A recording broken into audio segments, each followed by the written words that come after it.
અમરેલી પાયલ ગોટી letter કાંડ મામલે મહત્વના સમાચાર મળી રહ્યા છે। પાયલ ગોટીએ નિર્લિપ્ત રાય દ્વારા સોંપાયેલા રિપોર્ટ માંગ્યો છે।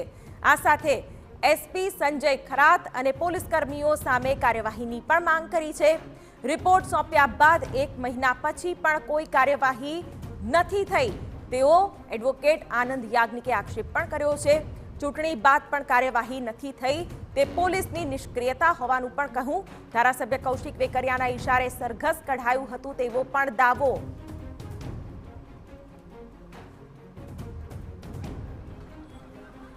વિકાસ સહાય કોઈ એફઆઈઆર નોંધી નથી।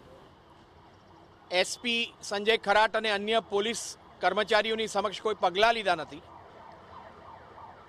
કોઈ ડિપાર્ટમેન્ટલ ઇન્કવાયરી કે કોઈ કશું કરવામાં આવ્યું નથી અને આમ આ લોકલ ઓથોરિટીની ચૂંટણી પછી પણ કોઈ પગલાં લેવામાં નથી। એટલે આજે પાયલ ગોટીએ હાઈકોર્ટમાં પિટિશન કરી છે।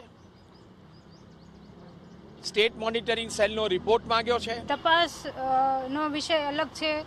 તપાસ ચાલી રહી હતી, એમાં રિપોર્ટ અમે માંગ્યો હતો પણ રિપોર્ટ હજુ સુધી આપ્યો નથી। એના માટે અમારે મજબૂર થવું